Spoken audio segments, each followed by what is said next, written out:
Bonsoir à tous, il est 19h, voici les titres d'autres journaux.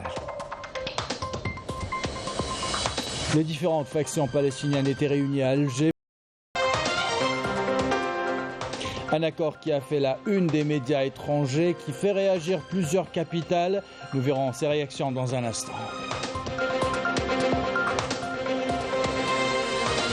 Il sera question dans ce journal des préparatifs du sommet arabe.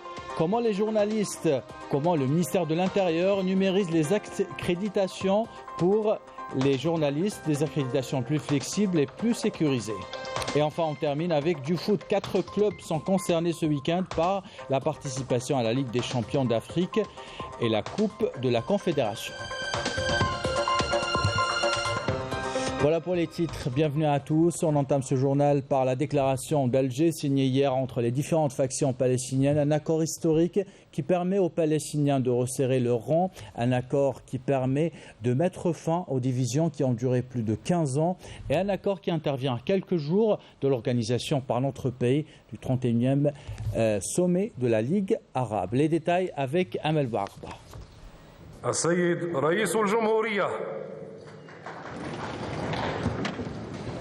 C'est à partir de l'Algérie, terre d'accueil des révolutionnaires et des mouvements anticoloniaux, que les Palestiniens ont scellé la déclaration d'Alger, issue de la conférence d'unification des rangs palestiniens.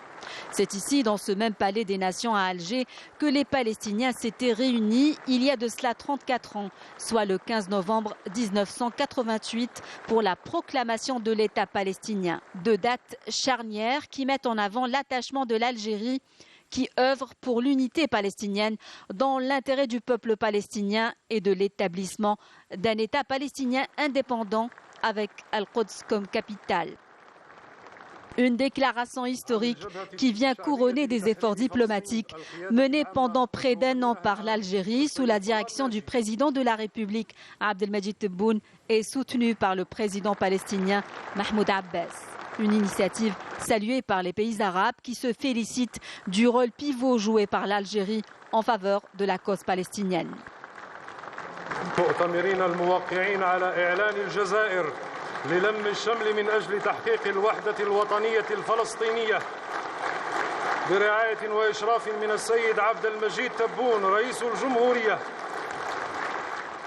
En signant la déclaration d'Alger, les factions palestiniennes s'engagent à mettre fin à une division qui aura duré plus de 15 ans.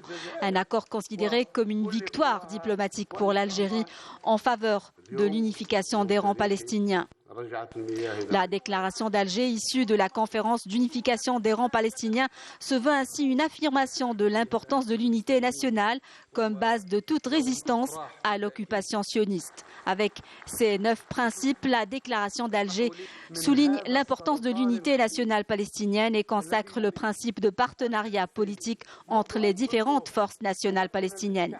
Il est question ainsi d'élire le Conseil national palestinien à l'intérieur du pays et à l'étranger sur la base du système de représentation proportionnelle intégrale dans un délai n'excédant pas 1 année. Il s'agit également de renforcer le rôle de l'OLP en tant que seul représentant légitime et incontournable du peuple palestinien et de réactiver ses institutions. En abritant la réunion d'unification des factions palestiniennes, Alger, capitale des révolutionnaires, ne cesse de réaffirmer sa ferme position et son soutien indéfectible au peuple palestinien. Fidèle à ses principes, l'Algérie, forte d'une diplomatie agissante, jouit aujourd'hui d'une grande crédibilité sur la scène internationale. أنا أحمل على صدري وسام ومجسم القدس. سأضع هذا الوسام أيضا على صدر رئيس جمهورية الجزائر تقديرا له.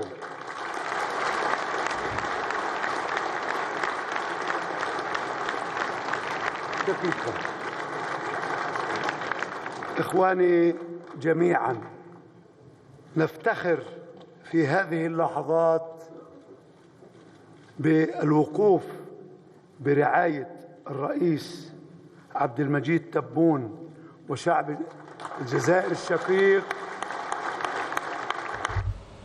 Et plusieurs capitales ont réagi à cet accord historique. Dans un communiqué, l'État du Qatar a qualifié l'accord d'étape positive sur la voie de l'unité nationale. Afin de créer les conditions de l'unité palestinienne, le communiqué a rappelé la considération du Qatar pour les efforts fournis par l'Algérie. La Libye s'est félicitée de la signature par les factions palestiniennes de la déclaration d'Alger issue de la conférence d'unification des rangs des Palestiniens qualifiant l'État de positive sur la voie de l'unité nationale et l'établissement d'un État palestinien indépendant avec Al-Quds comme capitale. Un pas important pour le ministère tunisien des Affaires étrangères, un pas qui permet la création d'un État palestinien indépendant. La Tunisie, par la voix du ministère des Affaires étrangères, a qualifié le rôle de l'Algérie, du président de la République, Abdelmajid Tebboune, de rôle pivot qui a permis le rapprochement entre les différentes factions palestiniennes. Le ministère des Affaires étrangères turc a salué la signature de la déclaration d'Alger, félicitant l'Algérie pour ses contributions permanentes au processus de réconciliation entre les Palestiniens. La Turquie a salué également les contributions permanentes de l'Algérie au processus de réconciliation entre les différentes factions palestiniennes. Et cet accord a fait couler beaucoup d'encre. En effet, les regards de plusieurs pays étrangers étaient tournés hier vers Alger. La déclaration d'Alger a fait aujourd'hui la une des journaux arabes et étrangers. Retour sur cet accord historique et sur ce succès diplomatique avec Khalida Hadjilani et Majda Jahmouna.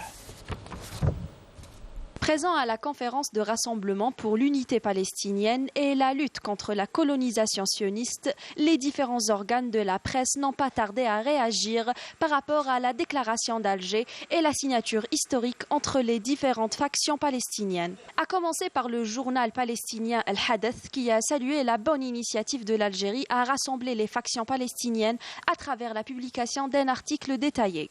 Le Figaro, quant à lui, a publié un article intitulé « Algérie, les factions palestiniennes signent un accord de réconciliation après plus de 15 ans de division ». Cet article est revenu sur la rencontre historique présidée par le chef d'État algérien Abdelmajid Tebboune visant à tenir des élections du Conseil législatif de la présidence et du Conseil national palestinien d'ici un an. Une rencontre sereine et historique entre les deux partis Hamas et Fatah, selon le même quotidien. De son côté, l'agence de presse palestinienne Sama Al-Ikhbariya a également publié un article dans lequel elle est revenue sur les énormes efforts déployés par l'Algérie visant à consolider la solidarité des pays arabes et à unifier leurs rangs.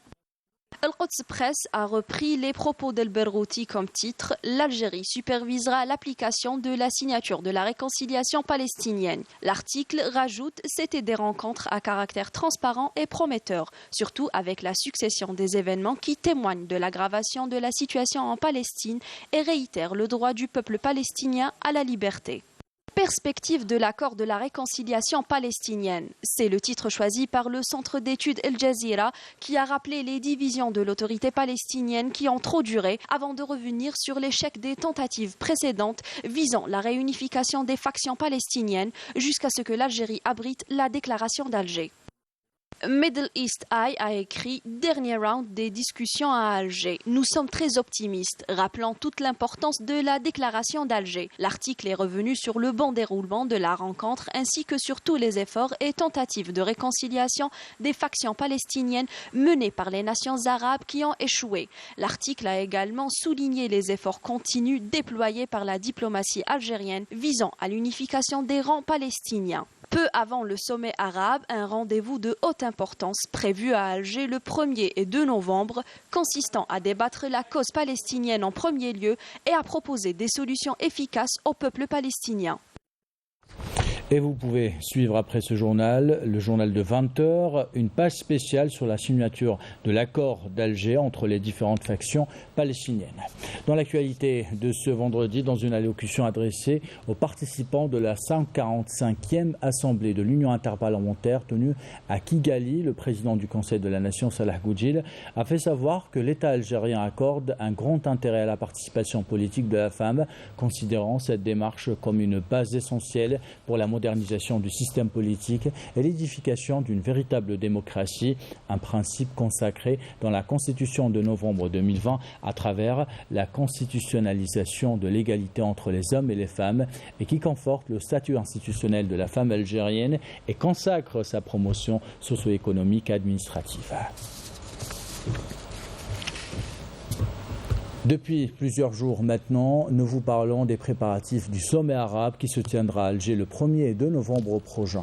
Un sommet qui sera également largement suivi et couvert par les journalistes de plusieurs pays à travers le monde. Nous nous intéressons ce soir au travail effectué au niveau du ministère de l'Intérieur pour accréditer les journalistes. Des accréditations numériques sont ainsi délivrées aux représentants des médias. Reportage de Hulia Jajar, commentaire signé Yamina Seichi. La préparation et l'élaboration des accréditations pour le sommet arabe est en cours. Des accréditations obligatoires pour tous les participants, organisateurs et encadreurs, nationaux et internationaux. Les badges des différentes catégories sont ainsi confectionnés selon les standards universels pour organiser et sécuriser le sommet d'Alger.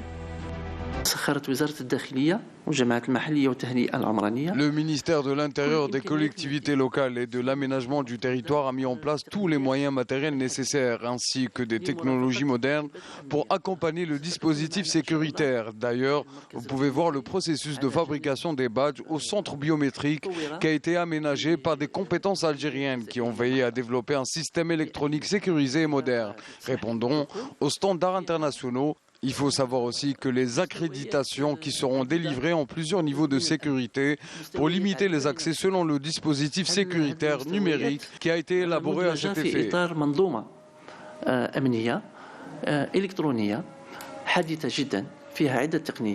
Le ministère de l'Intérieur, des collectivités locales et de l'aménagement du territoire travaille minutieusement pour l'organisation de ce rendez-vous avec la mobilisation de tous les moyens logistiques nécessaires pour la réussite de cet événement arabe qu'abritera l'Algérie.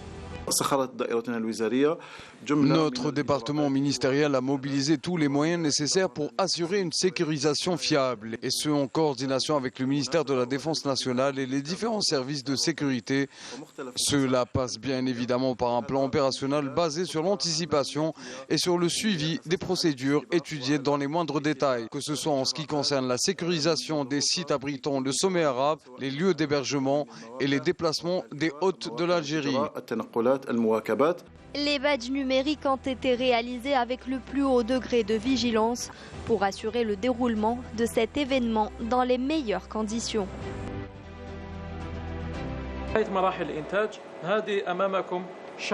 Comme vous pouvez le voir, ce sont des badges numériques qui permettront un accès sécurisé à tous les participants.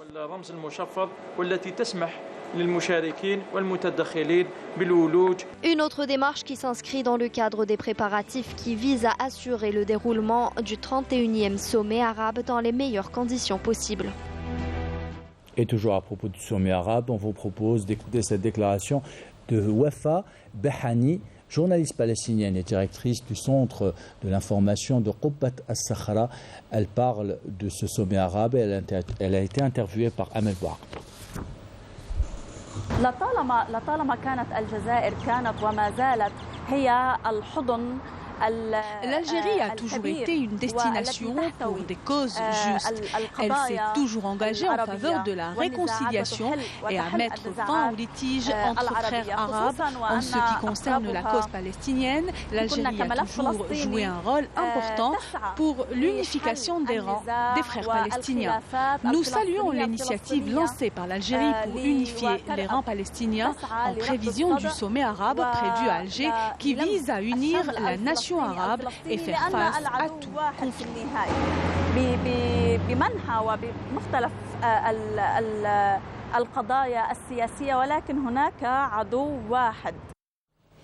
Voilà pour cette déclaration. Parlons d'élections partielles maintenant. À Béjaïa, les candidats tentent de convaincre les indécis dans les communes de Akbou et Sisna. À Tizi Ouzou, notre reporter a demandé aux électeurs leurs attentes des prochains élus.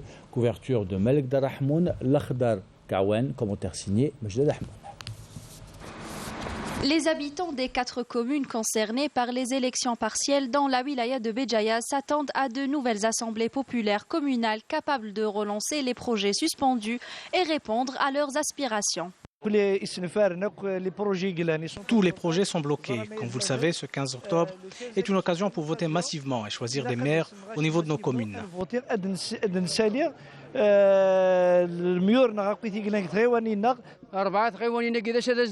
Je lance un appel aux habitants des 4 communes pour venir voter et choisir la bonne personne.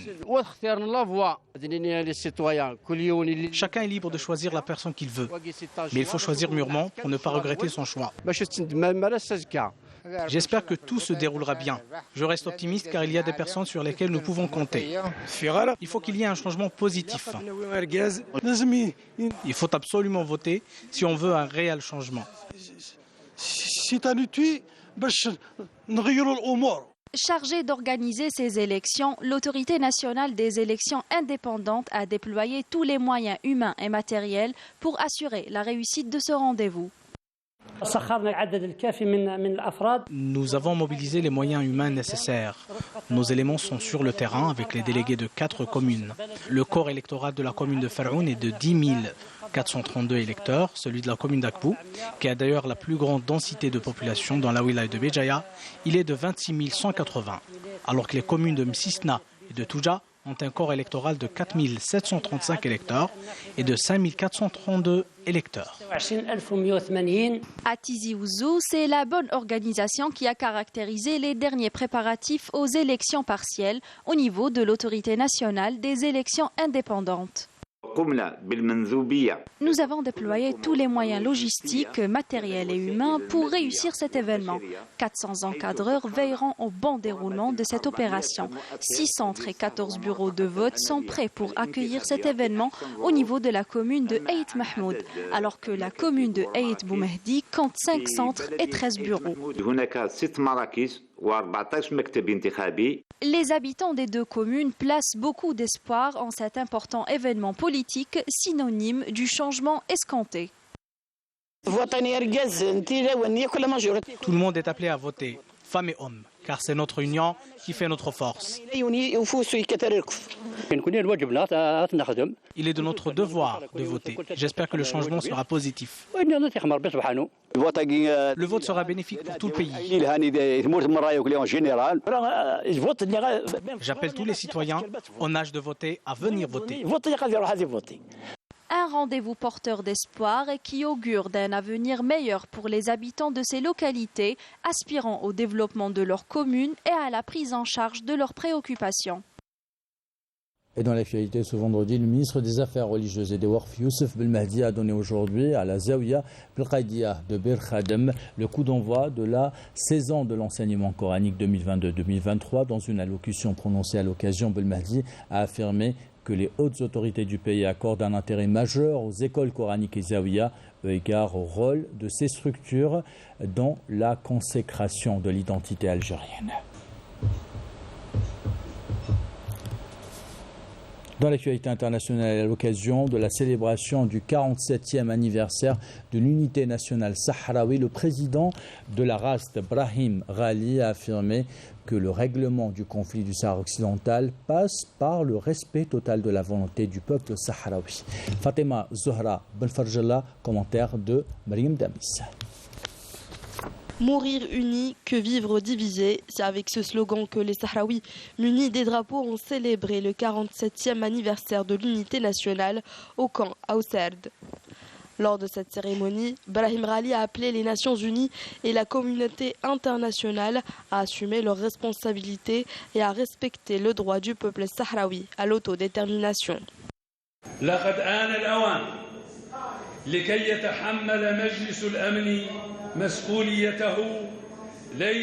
Le temps est venu pour le Conseil de sécurité d'assumer ses responsabilités. Tout est clair concernant la cause sahraoui et le droit du peuple à l'autodétermination. La seule et unique solution juste au conflit au Sahara occidental, qui soit conforme à la charte et aux résolutions des Nations Unies, passe par le respect total de la volonté du peuple sahraoui, exprimée librement, démocratiquement et dans la transparence d'exercer son droit inaliénable à l'autodétermination. l'autodétermination et à l'indépendance. Il est temps pour la France et l'Union européenne en général d'être des acteurs efficaces d'une solution juste et durable au conflit du Sahara occidental dans le cadre de l'égalité internationale et conformément aux intérêts et aux aspirations du peuple de l'Europe et de la région. L'Espagne est loin d'assumer ses positions et ses décisions honteuses. لا يمكنها التنصل من مسؤوليتها التي تنفرد بها بين دول العالم. La célébration de l'unité nationale sahraoui ne se limite pas à une simple cérémonie, mais c'est également une lutte continue en vue d'arracher l'autodétermination. Nous sommes pour l'unité de la nation car c'est la base pour pouvoir bâtir l'État sahraoui. Le peuple espagnol a été surpris par la décision du gouvernement espagnol. Nous soutenons le peuple sahraoui. Un événement à travers lequel des messages d'encouragement appelant à la poursuite de la résistance ont été transmis, démontrant ainsi la volonté du peuple sahraoui à ne jamais baisser les bras et à poursuivre leur combat, coûte que coûte. Et toujours à propos du dossier sahraoui, plusieurs intervenants au débat général de la 4e commission de l'ONU chargée des questions politiques spéciales et de décolonisation ont réitéré leur soutien au droit à l'autodétermination du peuple sahraoui, conformément aux résolutions pertinentes du Conseil de sécurité. Dans ce sens, le représentant de la Russie a plaidé en faveur d'une solution juste à long terme sur la base des résolutions, soulignant que la résolution 1514 adoptée en 1960 est en mesure de garantir au peuple sahraoui son droit à l'autodétermination. Au Maroc, les taux se resserrent contre les plus fragiles. L'inflation galopante impacte directement le porte-monnaie des Marocains. Le pouvoir d'achat est frappé de plein fouet par cette situation et la grogne gagne chaque jour de nouvelles catégories socio-professionnelles jusque-là épargnées. Les détails avec Yamina Seichi. En plus de la crise sociale, le Merzenne se retrouve confronté à la pire crise économique qui puisse exister. La sécheresse ainsi que la chute de la production agricole et des recettes du tourisme ont impacté négativement l'économie marocaine qui connaît un ralentissement sans précédent causé par une politique imprudente et hasardeuse du gouvernement qui en plus est obligé de faire face à la flambée des prix du blé et de l'énergie sur le marché international dont il dépend largement. Les experts en économie pointent du doigt la mauvaise gestion du Merzenne et le tient pour responsable de la pire crise jamais enregistrée depuis plus de 40 ans. Après plusieurs années de sécheresse, le manque d'approvisionnement en eau potable qui affectait jusque-là les campagnes s'est étendu. Il touche désormais toutes les villes et centres urbains marocains.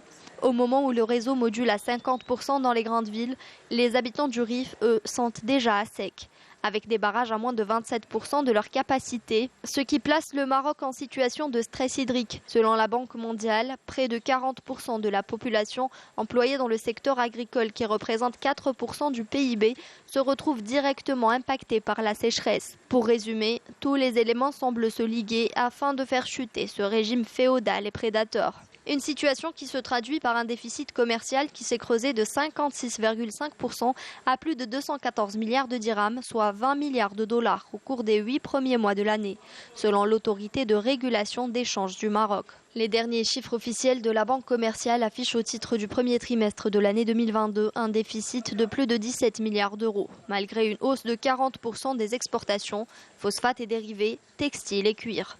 Mohamed VI a donc beau piller les ressources naturelles du Sahara occidental via son OCP, l'Office chérifien des phosphates, cela ne va pas empêcher le royaume de sombrer dans la dérive. Par ailleurs, la facture énergétique du Maroc explose. En 8 mois seulement, elle a augmenté de 128,3% pour atteindre 103 milliards de dirhams, soit presque 10 milliards de dollars. Plongée dans le désarroi, la population continue d'investir les rues pour dénoncer la précarité, la sécheresse et le mutisme du Merzenne. L'absence du dirigeant accroît le mécontentement auprès de toutes les classes du pays. Et on termine ce journal avec du foot. 4 clubs algériens sont concernés ce week-end par la participation à la Ligue des champions d'Afrique et la Coupe de Confédération. Le CR Belouizdad, la GS Kabylie, l'USM Alger et la GS Saoura. Les détails avec Salah Delpel. Si le Chabab Riadi de Belouizdad veut se retrouver en phase de poule de la plus prestigieuse compétition du continent africain, Il doit impérativement réagir ce vendredi au stade du 8 mai 45 de Sétif devant des Maliens de Djoliba Bamako. Les Belouizdadi n'ont pas réussi à assurer la première manche où ils se sont inclinés sur un score de 2-1. Renverser la vapeur à Sétif est l'objectif principal des protégés de Nabil El Kouki pour ce match retour du deuxième tour préliminaire de la Ligue des champions africaine, malgré l'absence de Chouaib Qdad et de Sofiane Boucham. Plus confiant, le deuxième représentant algérien de cette compétition, la jeunesse sportive de Kabylie en l'occurrence, essaiera de confirmer le résultat positif du match aller, où les Canaries se sont imposés devant les Togolais de l'AS Kokara sur un score de 2-1. Une victoire qui met les poulains de Abdelkader Amrani dans une position idéale pour tenter de décrocher ce samedi une qualification pour la phase de poule de la Champions League africaine. En Coupe de la Confédération africaine, l'USM Alger s'est illustré pour son retour sur la scène africaine après 3 ans d'absence en dominant les Togolais de la SCK sur le score de 2-0. Le club de Sostara a pris une bonne option pour la qualification au 16e de finale de la Coupe de la CAF et ambitionne de battre son adversaire une deuxième fois de suite ce dimanche au stade du 8 mai 45 de Sétif. Par ailleurs, la JS Saoura n'a pas eu la même réussite en s'inclinant face aux Ivoiriens du Sporting Ganoa sur un petit score d'1-0. La tâche ne semble pas si difficile pour les Bécharois qui évolueront finalement au stade du 8 mai 45 de Sétif puisque la CAF leur a refusé le stade Milo Dretfi d'Oran. La JSS tentera de valider son ticket pour les 16e de finale de cette épreuve africaine. Espérons que nos 4 représentants parviendront à valider leur qualification pour le prochain tour. Et vous pouvez suivre sur la chaîne 6 de l'EPTV le match qui opposera le CR Belouizdad au Djoliba Bamako à 19h30. Et n'oubliez pas, à 21h30, après le journal de 20h, vous avez rendez-vous avec une page spéciale sur la signature de l'accord d'Alger entre les différentes factions palestiniennes. Ainsi va l'actualité, c'est la fin de ce journal. L'équipe de la rédaction qui l'a préparé, l'équipe technique qui l'a réalisé. Je vous remercie de l'avoir suivi. Merci pour votre fidélité. Belle soirée.